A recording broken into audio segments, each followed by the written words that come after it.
Ce 21 juin, il y avait deux façons de fêter le solstice d'été, le jour le plus long de l'année. Il y avait la façon ancestrale, la Saint-Jean, où les villageois et les voisins se réunissent autour d'une fanfare, d'une buvette, et puis d'un feu d'artifice où les étincelles montent au ciel, comme vous verrez sur la vidéo.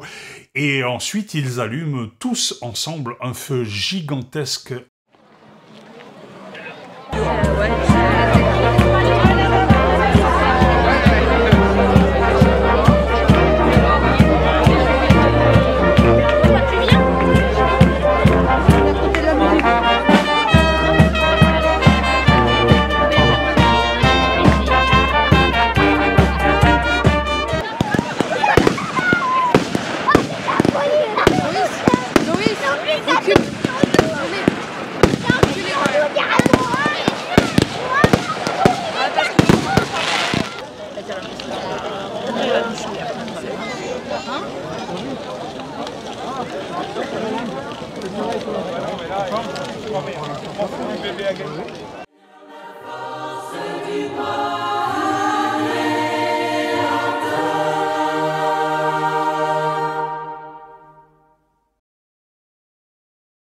Emmanuel Macron, l'acteur français dont le rôle principal est actuellement d'être le président de la République française, d'autant qu'elle n'a pas très envie d'aller bouffer du poisson cru sur une plage.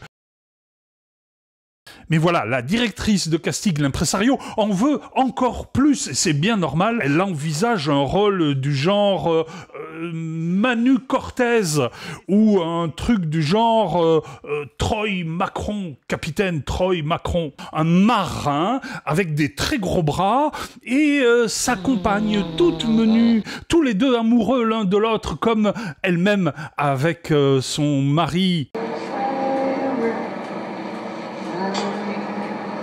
Eh bien, désormais, ils allaient incarner pour la planète entière les sauveurs des océans sous le nom de Mac Popeye et de Brie-Olive. Bon, il faudrait peut-être faire des injections d'hormones au mari pour qu'il attrape des gros bras, mais quelque part c'était un petit peu son rêve. Il avait même fait faire des Photoshop avec des gros bras pour faire croire qu'il était un boxeur très viril.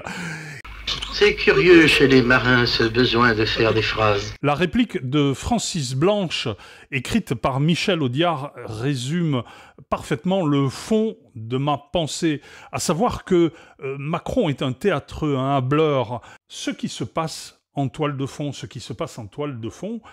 c'est la destruction de la nation, l'endettement de la nation, la faillite de la nation, la déstructuration de la nation.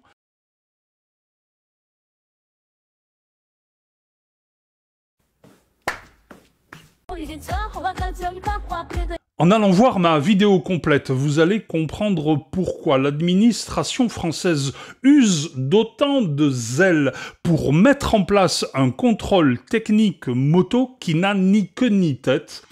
Ah mais il n'y a rien qui marche dans ce pays, il n'y a rien qui marche encore en panne, au point que cela tourne parfois à de la véritable escroquerie.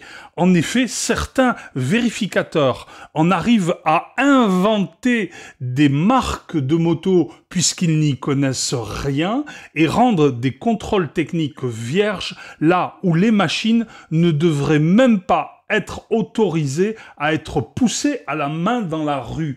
Eh bien, pourtant, tout cela est bien réel et je vous le démontre dans ma vidéo. D'autre part, vous comprendrez en arrière-plan l'acharnement qui a été défini pour que les motos passent le contrôle technique.